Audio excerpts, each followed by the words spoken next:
Les invitamos a abrir sus Biblias en la carta de Pablo a Tito, capítulo 1, versículos desde el 5 hasta el 9. Requisito de ancianos y obispos. Por esta causa te dejé en Creta, para que corrigieses lo deficiente y establecieses ancianos en cada ciudad. Así como yo te mandé, el que fuere irreprensible, marido de una sola mujer, y tenga hijos creyentes, que no estén acusados de disolución ni de rebeldía. Porque es necesario que el obispo sea irreprensible como administrador de Dios, no soberbio, no iracundo, no dado al vino, no pendenciero, no codicioso de ganancias deshonestas, sino hospedador, amante de lo bueno, sobrio, justo, santo, dueño de sí mismo, retenedor de la palabra fiel, tal como ha sido enseñada, para que también pueda exhortar con sana enseñanza y convencer a los que contradicen. Acompáñame en oración en esta mañana. Señor y Dios, te alabamos y bendecimos tu nombre y te damos gracias. Gracias, oh Señor, por tu fidelidad, gracias por tus misericordias. En esta hora, Señor, te pedimos que nos ayudes a glorificar tu nombre, así como lo hemos hecho en las alabanzas, así como lo hemos hecho con los cánticos, en la meditación, Señor, de tu palabra. Que podamos hacerlo, oh Padre Celestial, en este momento, de tal manera que podamos disponer nuestra mente, nuestro espíritu, Señor. Danos receptividad. Líbranos, oh Señor, de Satanás que anda buscando robar la palabra una vez sembrada en nuestros corazones. Que las distracciones, que nuestra mente no nos juegue en contra. Líbranos de dardo de distracción a nuestra mente. Permítenos traer nuestra mente a nuestro cuerpo y juntos poder escuchar tu palabra, de tal manera que podamos ser edificados. Te pedimos también, oh Dios, que nos des convicción de pecado, que nos ayudes a afirmarnos como iglesia local cada día. De manera especial oramos por aquellos que pudieran estar en este lugar y no te conocen, que puedan ser convictos de pecado y asumir con responsabilidad, Señor, el bautizarse, el añadirse a una iglesia local.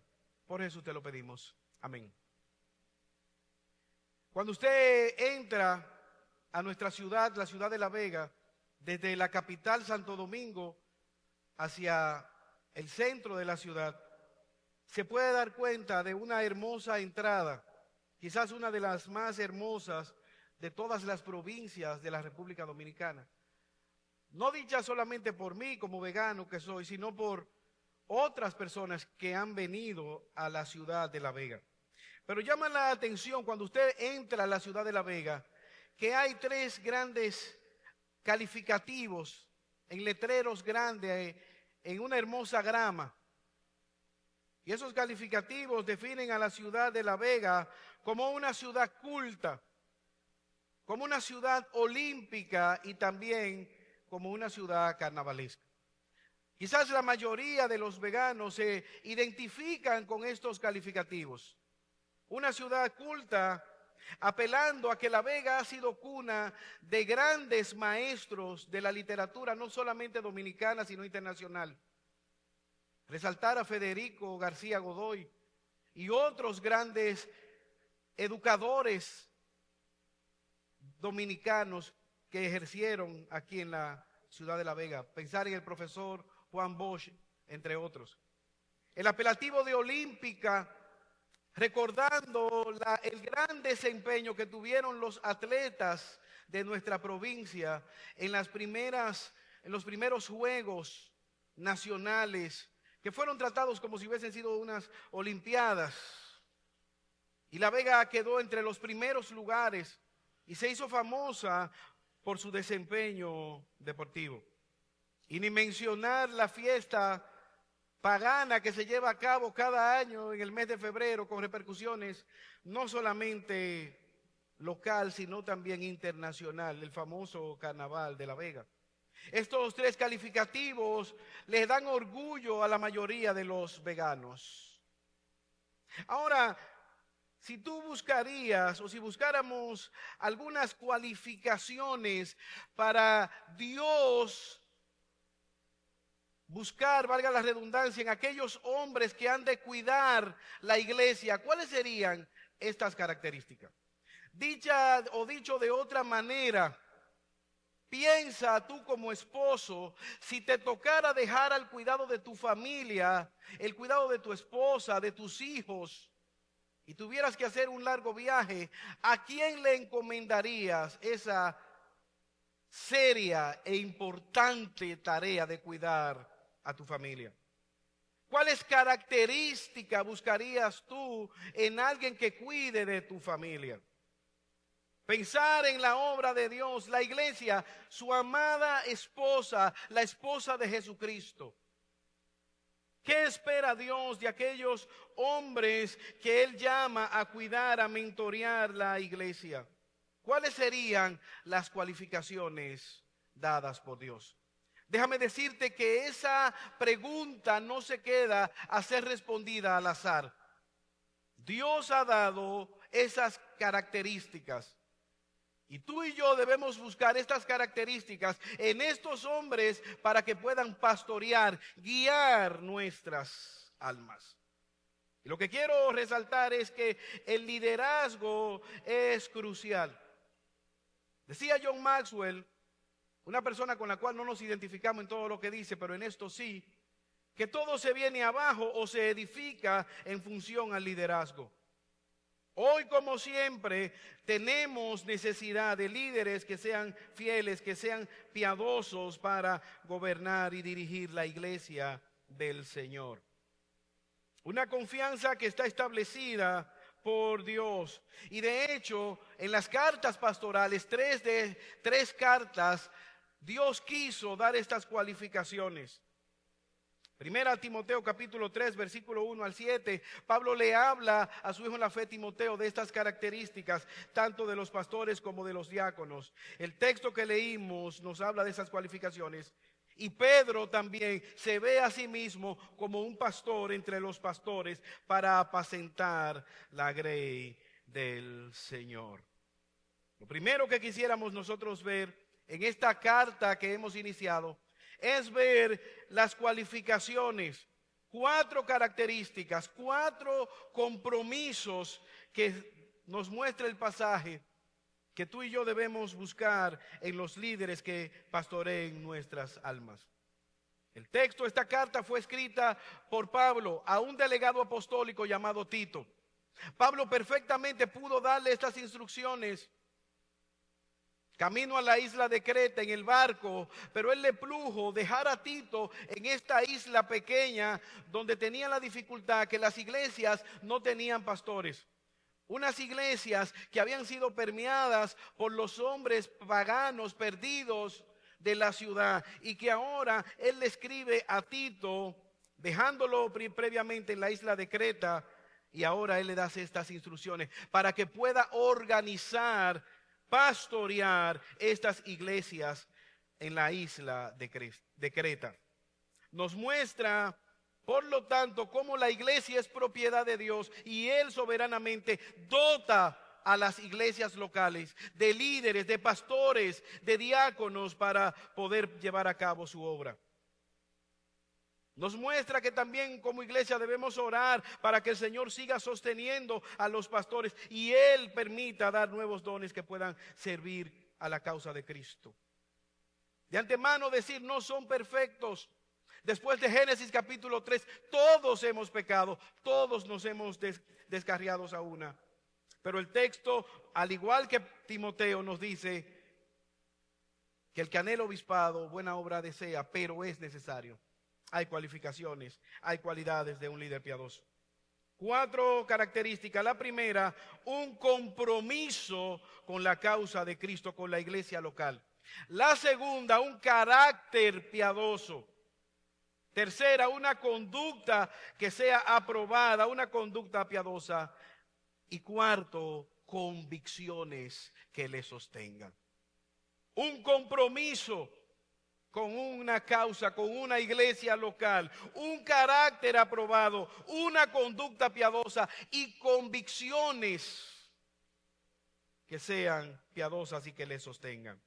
Versículo 5, un compromiso con la iglesia local, ser fiel a la iglesia.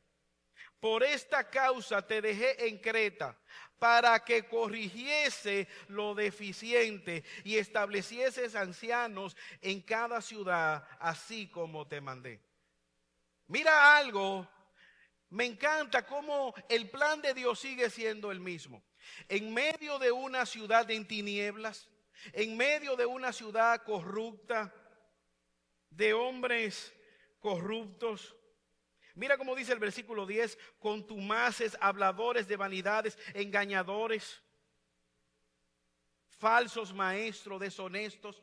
El plan de Dios es escoger hombres pecadores, débiles, imperfectos, pero probados por Dios, santificados por Dios para llevar a cabo su obra, para corregir lo que está deficiente.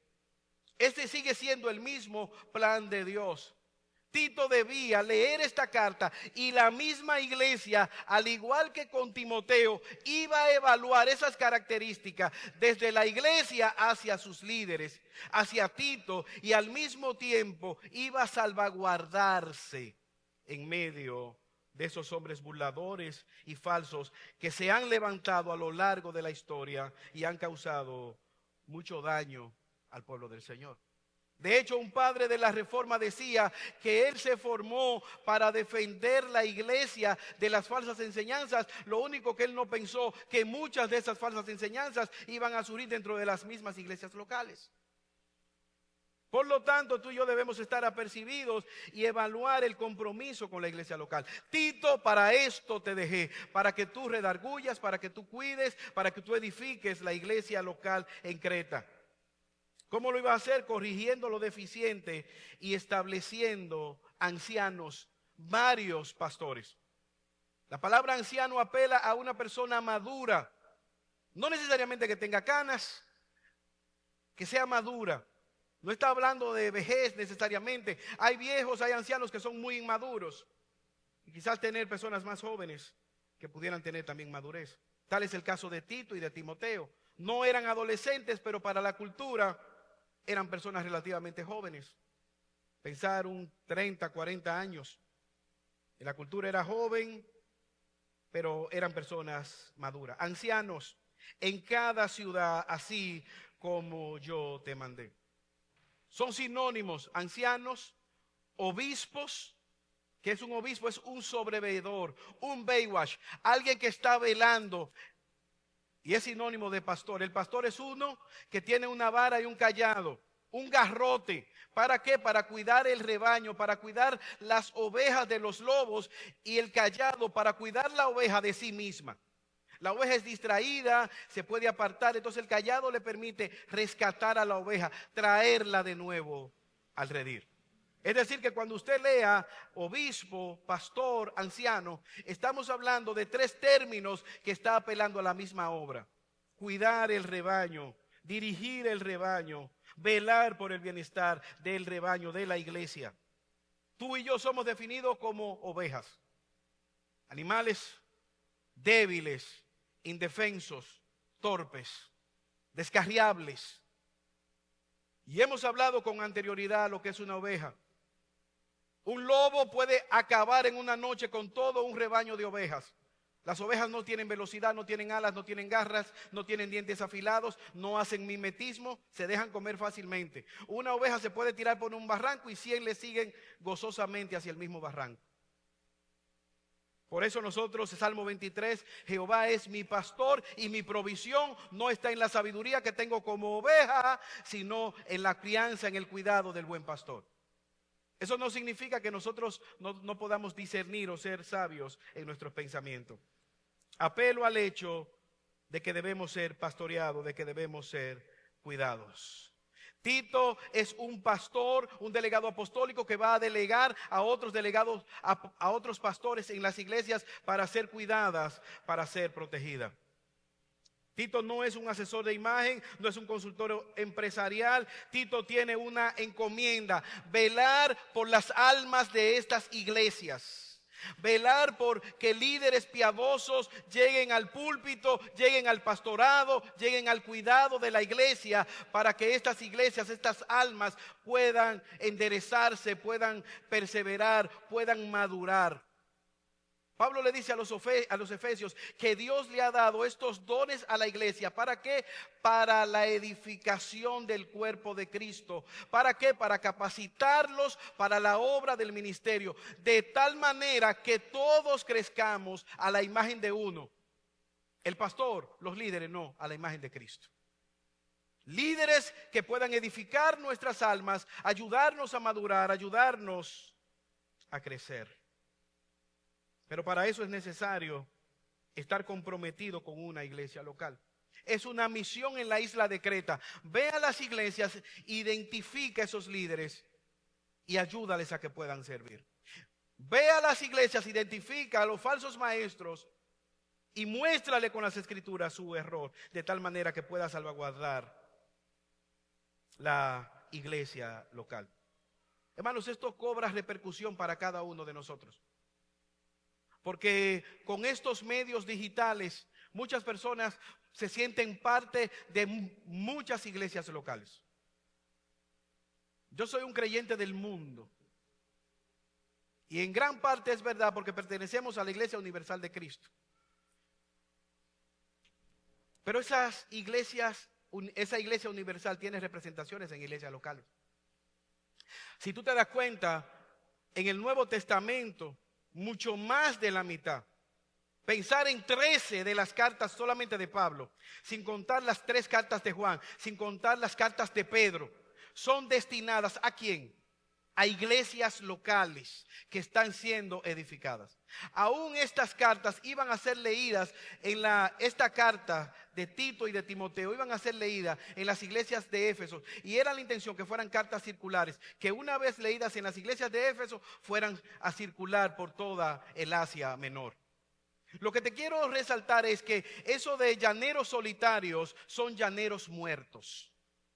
Eso de una persona que no pertenezca a una iglesia local, que no le esté rindiendo cuentas a nadie, que no se haya bautizado, que no se ha añadido a ninguna iglesia local, no es el ideal que Dios está proponiendo. Es identificarte con una iglesia local, ser pastoreado, rendir cuentas, que te pisen los callos, que tú le pises los callos a otra persona y que puedas madurar en la fe.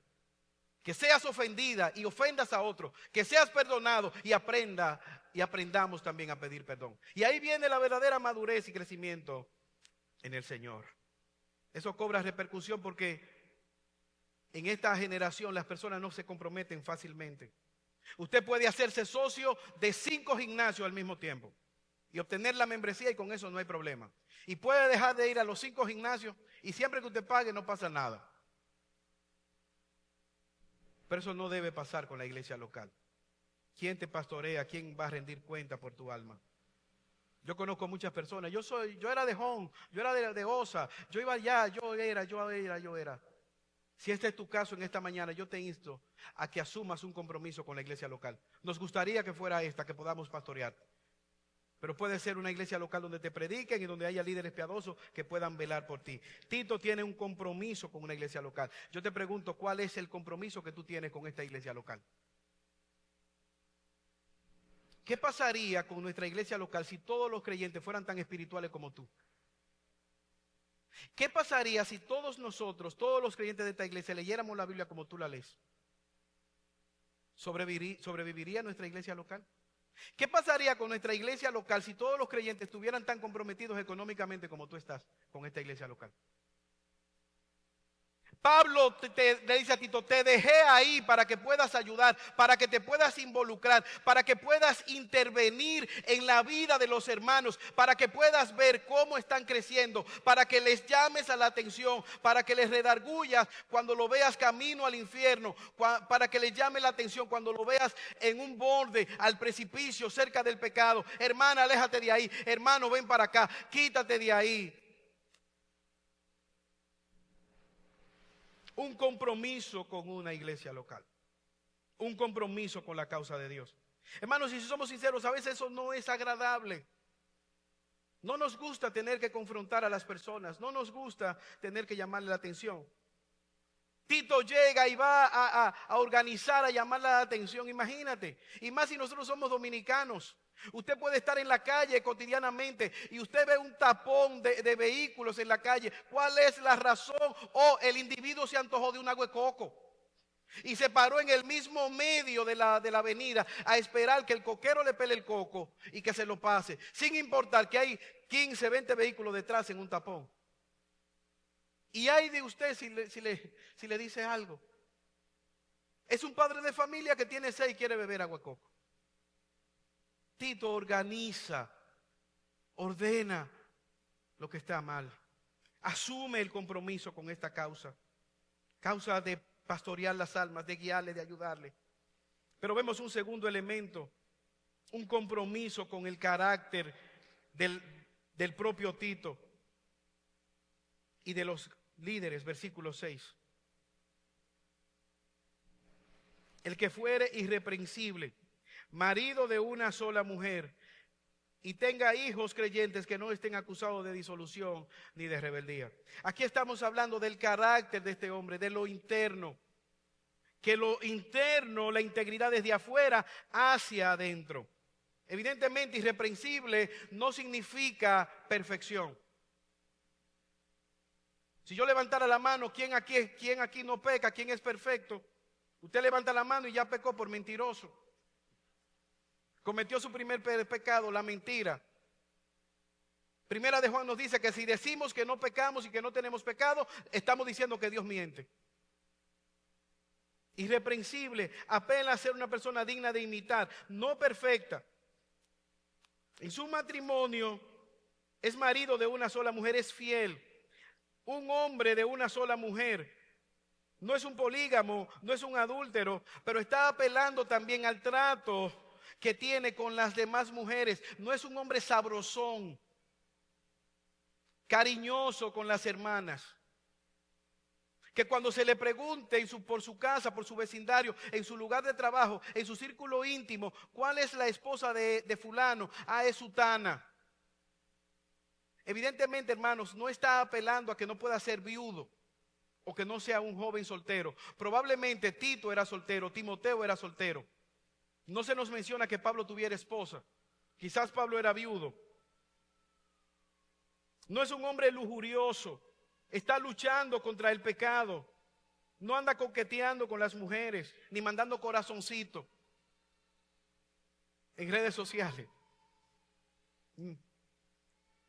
Dice el pastor John MacArthur, un anciano debe tener una reputación inmaculada y de por vida de devoción a su cónyuge y su pureza sexual. Está apelando a la pureza sexual. Esto cobra repercusión para cada uno de nosotros por cómo se está llevando el mundo. O sea, su celular, su clave es conocida por su esposa. Él no sale corriendo cuando suena el celular a regozo, resbale. No lo tomes, espérate, cuidado. No es un secreto. No hay llamadas secretas. Es el marido de una sola mujer. Edificado. Yo leía unas estadísticas apelando a la masculinidad bíblica. Y se ha determinado, estadísticas recientes, que el 85% de los hombres, de las personas que están en adicción, casi 9 de 10 de las personas que sufren de adicción a drogas o a sustancias, hay una ausencia de sus padres. No tienen padres, se han criado sin hombres en su hogar. Su padre abandonó el hogar. Alguien me decía que en un aula, el 90%, en un liceo, 90% estaban sin padres.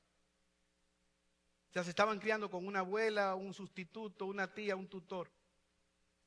Aquí hay profesores y yo les puedo preguntar y sé la respuesta. Cuando ustedes convocan a una reunión de padres, ¿quiénes son los que van? ¿Quiénes son las que van? A lo sumo 1 o 2 padres, macho masculino. Ellos están diciendo, los profesores aquí presentes dicen que sí. una ausencia de masculinidad. Aquí vemos un hombre que está edificando su carácter, su vida interior, sus prioridades, marido de una sola mujer. Yo te pregunto, y aquí me llama la atención cómo Dios está interesado en las reales prioridades.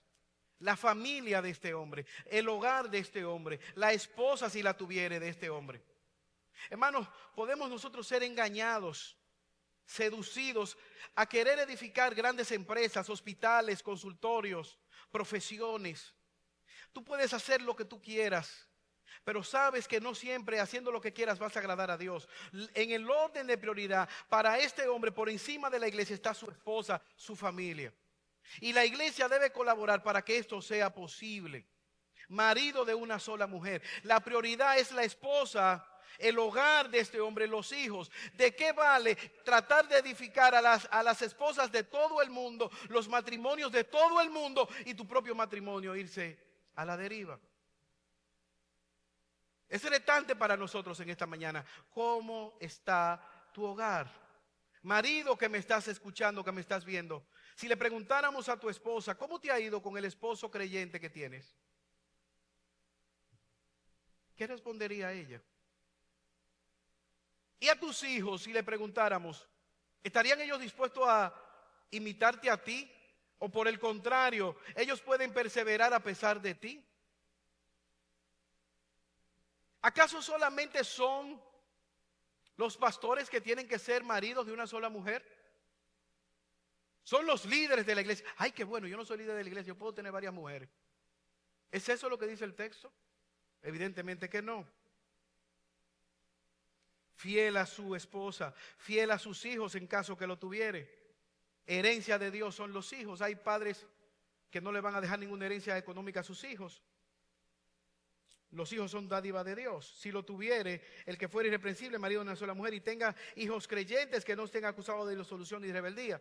Evidentemente que la salvación es un don de Dios. Está apelando a que este padre, que este hombre en su casa ejerza la autoridad, y sus hijos menores que viven bajo el techo deben estar sujetas a la autoridad de este hombre, si tuviera hijos.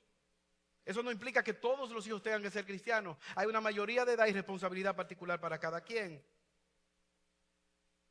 1 Timoteo 3, capítulo 5, si alguno no sabe gobernar bien su casa, ¿cómo cuidará a la iglesia del Señor? Imagínese un pastor que le diga a una hermana o hermano, mire, la esposa suya yo le he visto en disolución, le he visto tomando alcohol en un colmadón, vamos a rescatarla, vamos a llamarle la atención. Y este hombre le diga, pastor, pero es con la esposa suya que está bebiendo. ¿Qué hacemos? Está apelando a el orden bíblico. Hijos que no sean acusados de rebelión. Hijos que sean fieles en dado caso que estén en su casa, que estén bajo la autoridad de este padre. Está apelando a la obediencia, a la prioridad. Dice un escritor llamado Bryan Chapell, no estamos mirando necesariamente las creencias y las acciones de un niño, sino el carácter de la familia en su conjunto. Nuestra evaluación debe basarse en observaciones de la conducta y las condenas de los niños hechos a lo largo del tiempo, no en declaraciones o acciones aisladas. Mira, el niño del pastor rompió un vaso. Ah, es un impío. No, hermano. ¿A qué edad se salva la gente? ¿A los 12, a los 10, a los 9, a los 8? ¿A qué edad pudiéramos nosotros valorar si un hijo de un pastor es cristiano o no? Evidentemente que no es eso que está diciendo. Está apelando al hecho de la autoridad, está apelando a la prioridad del pastor en guiar a su familia como su primera iglesia particular, en ver las prioridades. Usted ha leído en Lucas capítulo 15, versículo 11 al 13, la parábola de los dos hijos. También dijo, un hombre tenía dos hijos y el menor de ellos dijo al padre, Padre, dame la parte de los bienes que me corresponde. Y no muchos días después lo juntó todo y se fue y bebió perdidamente. Aquí vemos un padre que está llamando al arrepentimiento y que restaura. Y esta parábola ejemplifica a Dios, cómo nosotros, a pesar de tener un buen padre, nos alejamos y cómo Dios nos llama al arrepentimiento. Y mira cómo aquel hijo que está en la casa, el hijo mayor, está perdido y no ama al padre, él ama la dádiva del padre. Pero Dios es ese Padre fiel que nos llama constantemente al arrepentimiento. Un líder piadoso debe ser un padre amoroso, en dado caso que tuviera hijos, debe ser un esposo llamado a la piedad, de tal manera que sus hijos, su esposa, estén interesados en seguirle en su caminar con el Señor. Pero vemos que debe tener una conducta piadosa, versículo 7, porque es necesario que el obispo sea irreprensible como administrador de Dios, no soberbio, no golpeador, no iracundo, no dado al vino, sino no pendenciero, no codicioso de ganancia deshonesta. La irreprensibilidad aplica a este compromiso con tener un carácter piadoso.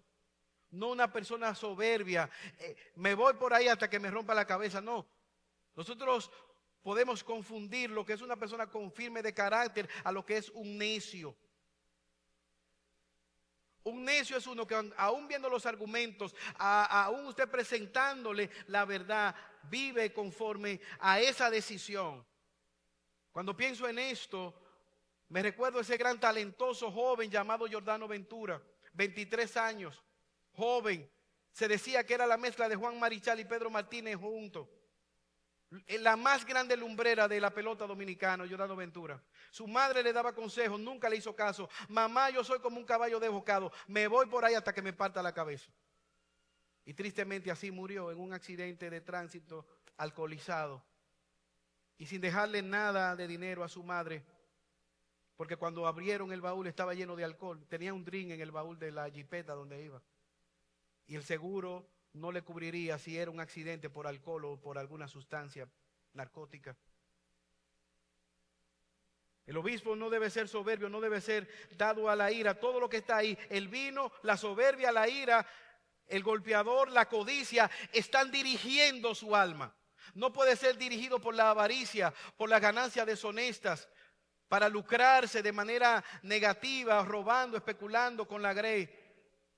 No debe ser dado al vino. Habrá sermón, no sabemos, el pastor estaba medio borracho y está en la casa haciéndole una sopa, vamos a ver si llega. No ser un golpeador. O sea, que solamente el Espíritu Santo, la palabra de Dios puedan dirigir esta vida, esta conducta piadosa. Ahora yo te pregunto, ¿solamente son los pastores? Aquí nosotros en República Dominicana tenemos pecados como particulares. Incluso en la historia clínica, en la historia médica, a veces la pregunta, ¿toma alcohol?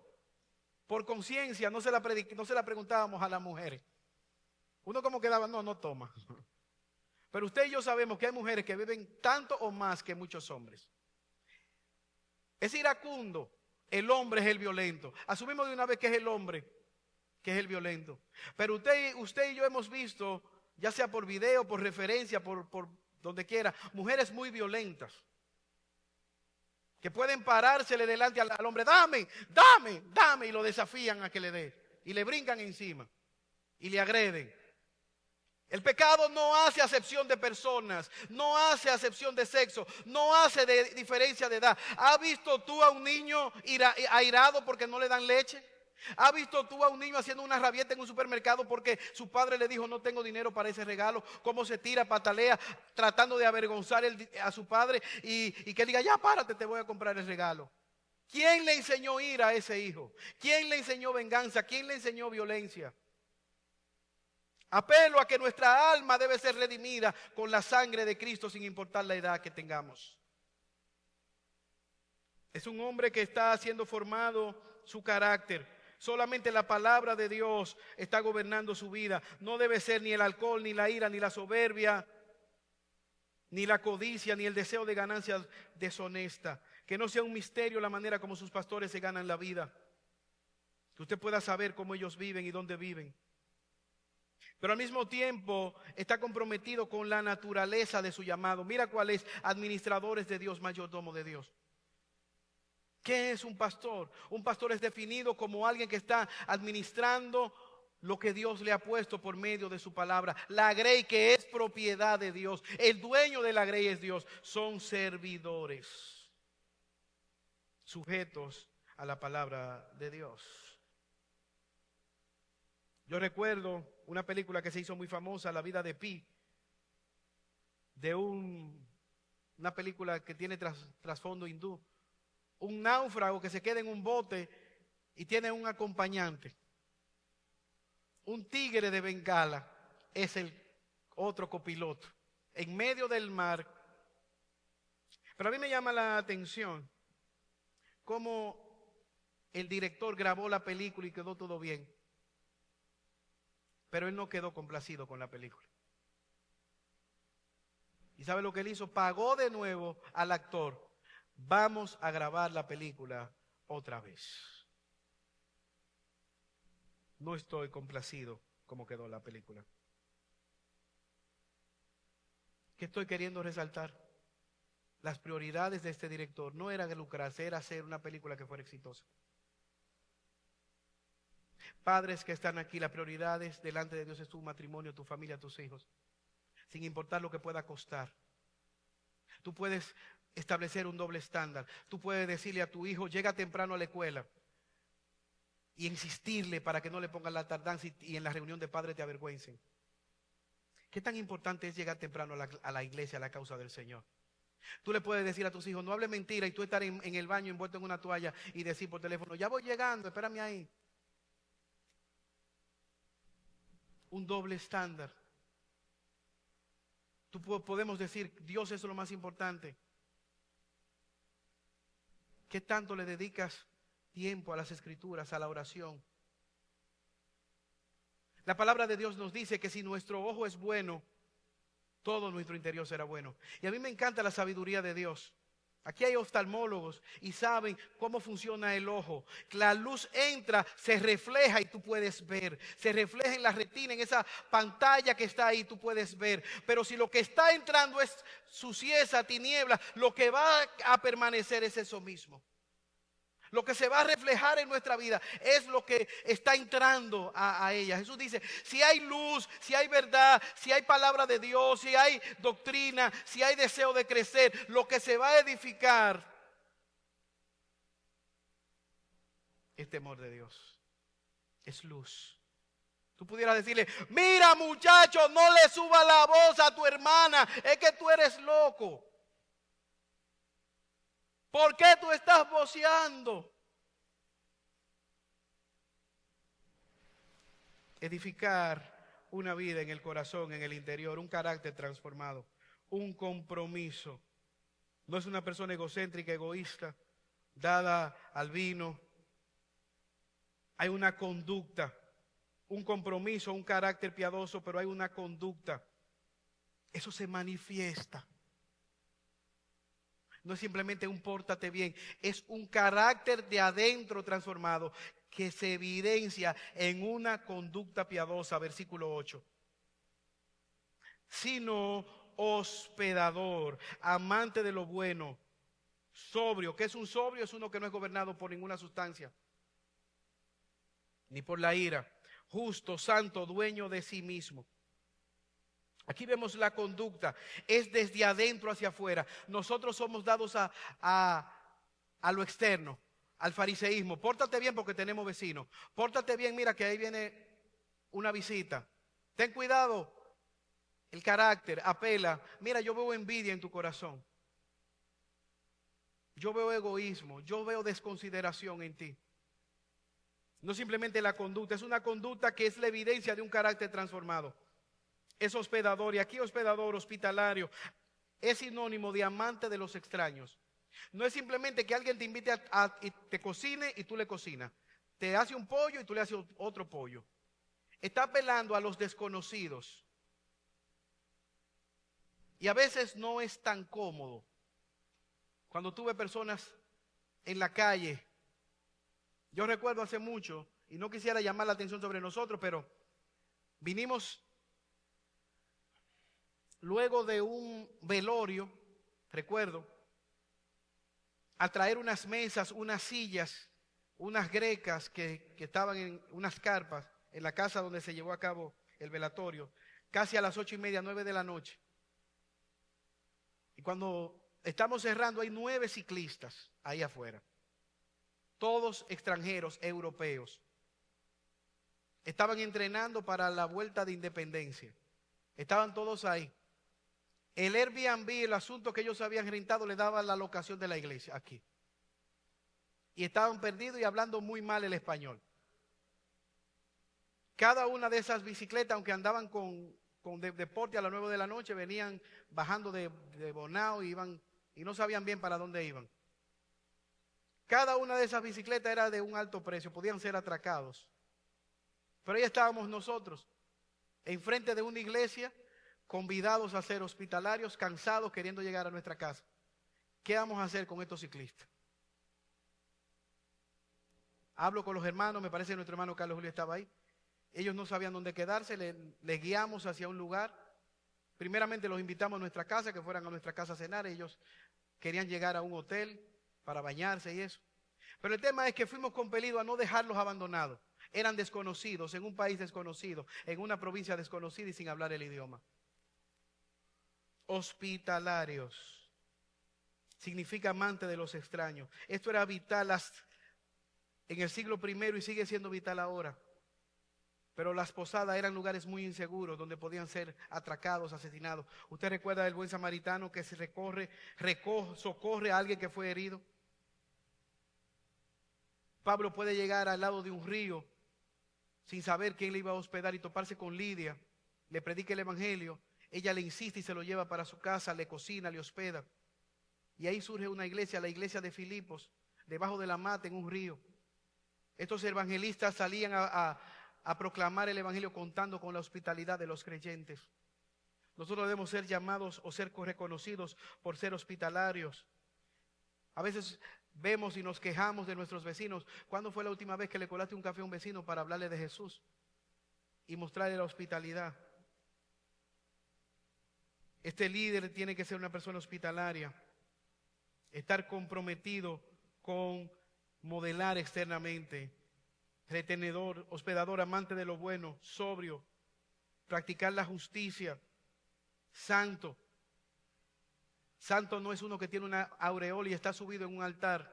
Santo es una persona que está apartado para Dios, que su deseo es agradar a Dios, apartándose del pecado, lo bueno, lo que es justo, dueño de sí mismo. Hermanos, hay cosas que son legales, pero no son justas. Recuerdo una vez que nos tocó hacer un pozo de agua aquí, en la iglesia. Y habíamos firmado un contrato, pero oh sorpresa, cuando estaban haciendo el pozo apareció un banco de piedras que impedía que aquel constructor avanzara en la perforación del pozo. Y él había gastado todo lo que le habíamos dado y tuvo que traer otros equipos y entonces abrir el pozo más amplio. Pudimos haberle dicho, no, ya el contrato está firmado, tuviste mala suerte. O valorar que lo justo era, ante esa eventualidad, nosotros pagarle lo que era lo digno de su salario. Muchas personas que han robado, que han defraudado quizás a una ama de casa o a una persona que le hace algunos oficios, un trabajo. Es lo legal, pero quizás no sea lo justo. La generosidad debe definir al pueblo del Señor. Cuando tú vas a un supermercado, tú le pasas 5 pesos al empacador. ¿Qué se compra con 5 pesos en nuestro contexto?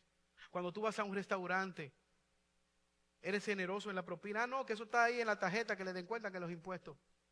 El creyente es generoso. Las causas que son justas, aunque sean legales. Estamos en jornadas donde se está promoviendo el aborto. Y en algunos casos, algunos países es legal, pero eso no es justo, eso no agrada al Señor. Dueño de sí mismo, retenedor apela aquí al dominio propio, amante de lo que es bueno, amante de la virtud. Él no se va a estar riendo de todo lo que aparece en las redes sociales. Él no va a estar retuiteando todo lo que es gracioso. ¿Es esto pecaminoso? Hermano, tú pudieras, y no quisiéramos ser dogmáticos, pero tú deberías también ver lo que entra por tus ojos. Hay series que como creyente tú no la verías. O déjame decirte, ¿estarías tú en la disposición de que todos nosotros, de que la iglesia entera, fuera a ver contigo esa serie que tú estás viendo en lo privado? ¿Pudiéramos sentarnos plácidamente y deleitarnos en eso? Quizás alguna situación que está formando una ideología que es de impureza, que no es conforme al matrimonio, a la familia, a lo que Dios ha establecido. Y eso tú te estás deleitando, tú lo estás aprobando como bueno y válido. que vemos es un hombre que está comprometido con convicciones piadosas, versículo 9. Retenedor de la palabra fiel, tal como le ha sido enseñada, para que también pueda exhortar con sana enseñanza y convencer a aquellos que le contradice. Es un envase, es un recipiente que está recibiendo la palabra de Dios. ¿Y qué está haciendo él? Velando que sea fiel. Si fuera un lechero, él no va a bautizar la leche para que rinda más. Él va a conservar la pureza de esta leche, impidiendo que le añadan aditivos, impidiendo que le añadan agua. Retenedor de esa palabra como fue enseñada. Eso no significa que no pueda madurar en su conocimiento de las Escrituras, que no pueda madurar en su fe. Yo conozco un testimonio de una persona que se casó y su esposa cada rato lo corregía en las Escrituras. ¿Cuál era la razón? Ella fue criada en el Evangelio y él no. Y ella le decía, eso no significa eso, y lo instruía. Y había frustración. Pero le decía a aquel hermano, tranquilo, sigue creciendo, sigue madurando, que llegará el momento en el cual tú puedas pastorear a tu esposa. Tú puedas responder sus inquietudes. ¿Y sabes qué? Pasó el momento. Creció, maduró en su fe, en su conocimiento de las Escrituras. Este hombre debe ser retenedor de la palabra fiel, como le ha sido enseñada. ¿Para qué? Para que pueda exhortar con sana enseñanza y convencer a aquellos que se oponen. Es un hombre que está bajo la autoridad de las Escrituras. Él es, como parte de la iglesia, retenedor de la columna, es la columna que sostiene la verdad, el estandarte de la verdad. Convicciones firmes que le sostengan en un mundo de pecado, en un mundo caído. ¿Qué es lo que debemos hacer con aquellos que se oponen? Predicarle el evangelio. La pregunta, ¿crees realmente en la buena noticia del evangelio? ¿Realmente tú crees que Cristo va a venir por ti? Pablo dice que en la iglesia de Corinto habían algunos que tomaban la mesa del Señor sin discernir, pecaminosamente, sin entender lo que estaban haciendo. Y estaban debilitados y otros habían muerto. Comiendo la mesa del Señor, pero no creían realmente que era un nuevo pacto. No creían en la solemnidad de la mesa del Señor. No creían en que Cristo vendría. Y lo tomaban en pecado por tomarlo, sin arrepentirse, sin entender la solemnidad, sin entender el gozo que debe producir, la expectativa de saber que la celebramos porque Cristo está vivo y viene por nosotros. Yo te pregunto, ¿realmente tú crees que eres un pecador? ¿Realmente crees que la justa ira de Dios está sobre ti? Lo he dicho anteriormente, lo voy a repetir. Yo recuerdo hace muchos años, una persona, un colmadero cerca de mi casa, me llama sábado, 7:30, 8 de la mañana, asustadísimo. ¿Usted está ahí? ¿Usted está ahí en su casa? Digo, sí. Venga, corra, que tengo un problema. Cuando llego está el colmado todo cerrado, y lo llamo, pero está cerrado, y él me abre la puerta. Cuando entro, en el mismo, del lado del mostrador, en el mismo piso, hay un cadáver. Un pozo de sangre y un cadáver. Él me había llamado para que yo evidenciara si estaba vivo, pero evidentemente la persona estaba muerta. Estaba más blanco que esa pared, asustadísimo. Momentos antes había un intercambio de disparos y esta persona fue herida y murió. Un cadáver. Después llegó la policía, hicieron unas investigaciones y se llevaron el cuerpo. Cuando tú y yo decimos que Cristo murió por nuestro pecado, ¿puedes tú mirar a la cruz y ver ese cuadro horrendo donde Él fue desfigurado, traspasado, donde Él murió desnudo, despojado de sus vestimentas, herido, lapidado? Lo último que botó fue agua, 7, 8 litros de sangre en un pozo en el suelo, el olor a la sangre, los llantos de la cruz, traspasado, clavado por ti y por mí. El dolor, el grito, el sol. ¿Puedes tú pensar en eso? ¿Puede llevarte eso a entender y a valorar el sacrificio de la cruz, el costo de nuestros pecados? Que era a ti y a mí que nos correspondía estar en ese lugar.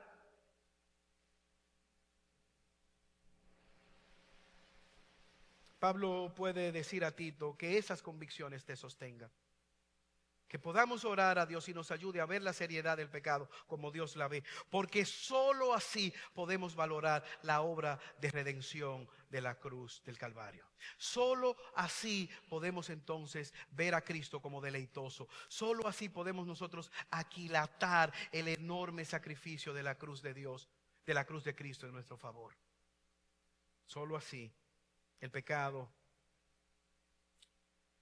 será visto como Dios lo ve.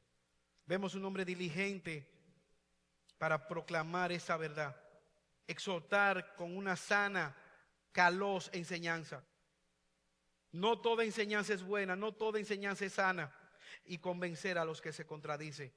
Es la verdad de Dios. Él exhorta, anima, llama al arrepentimiento a los que contradice. Está procurando ser fiel a la palabra que ha recibido. Muchas personas dicen, ¿y por qué es que hay tantas religiones? ¿Y por qué hay tantas sectas? ¿Y por qué tantas cuestiones? Por esto, porque hay hombres impíos que se han apartado de la verdad, han perdido el camino de la fidelidad a Dios y a su palabra. Tito busca hombres que puedan ser fieles a la palabra de Dios.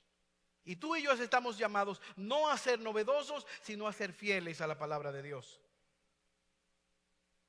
Romanos capítulo 16, versículo 17. Cuidado porque los que causan disensiones, obstaculizan, son contrarios a la palabra una vez dado. Pablo dice, evítales. Pudiéramos nosotros en esta mañana reflexionar a la luz de estas verdades. Si realmente estamos comprometidos con la causa de Cristo. Si realmente estamos nosotros preocupados por madurar en nuestro carácter. Por eso te motivamos a que seas parte de un grupo pequeño, que puedas ser discipulado, que la iglesia te pueda dar seguimiento, que puedas ayudar a otros a madurar en su fe.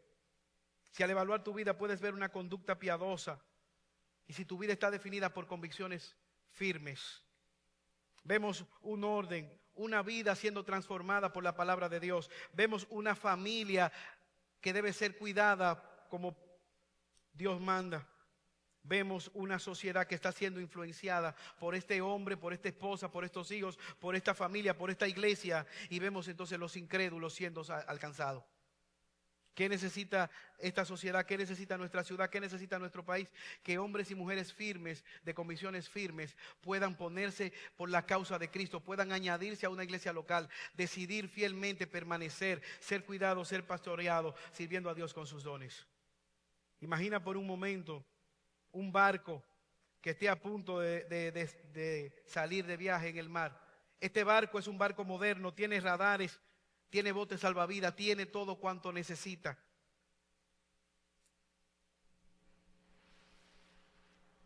Pero le falta el capitán. ¿A dónde irá este barco? ¿Sabes qué? Hace algunos años tú y yo fuimos testigos como un crucero de última generación de cientos de millones de dólares se fue a la deriva. ¿Cuál fue la razón? El capitán, el Costa Concordia, él quería acercar el barco para que los niños y los que estaban en el barco, en el crucero, dijeran adiós a los que estaban en la orilla. ¿Y sabe lo que hizo? Destruyó el barco, hundió el barco. El barco se encalló y decenas de personas perdieron la vida. Pero ¿sabe lo más triste? Él logró escapar y ¿sabe dónde durmió? En un hotel al lado de la playa. Mientras aquellas personas estaban ahogando y toda la tripulación había sido abandonada en aquella costa. No fue una tormenta que lo hundió. No fue un iceberg con el cual chocaron. ¿Sabes qué fue lo que pasó? El carácter de un capitán que antepuso la seguridad del barco a un adiós, a un saludo casual. Y fue condenado a cárcel, no porque él dinamitó el barco, sino porque no tuvo la madurez, la valentía para guiar la tripulación a un puerto seguro. Y lo que hizo fue peor, abandonarla en el mayor de todos los momentos. Quiera Dios ayudarnos, hermanos, a la luz de estas verdades, y que tú y yo podamos ser creyentes, confiando en la obra de Cristo, en los medios de gracia, ponernos en la brecha por nuestras familias, ponernos en las brechas pidiéndole a Dios que nos ayude en ser este tipo de hombres y mujeres de carácter, que estemos comprometidos con una iglesia local, que podamos tener una vida de piedad que glorifique a Dios, que sea para la honra de Dios y que estemos comprometidos con convicciones firmes en un mundo que muchas veces no sabe ni siquiera definir, en el caso de los Estados Unidos, qué es una mujer. En un mundo donde la vida no vale nada, en un mundo donde la apariencia sustituye la realidad. Quiera Dios ayudarnos y seguir dotando a nuestra iglesia local de hombres fieles que amen su palabra y que al igual que Pablo, que Tito, que Timoteo, puedan levantar el estandarte de Dios, la columna y baluarte de la verdad. Señor y Dios, alabamos y bendecimos tu nombre y te damos gracias por tu palabra. Gracias, oh Señor, porque ella nos alumbra en medio de un mundo en tiniebla. Ella nos dirige, nos guía. Ayúdanos a reflexionar en estas palabras. Ayúdanos a organizar nuestra vida en orden de tus prioridades. Perdónanos, oh Señor, porque todos nosotros a una nos apartamos y necesitamos ser instruidos, ser guiados de nuevo al redil. Por Jesús te lo pedimos. Amén.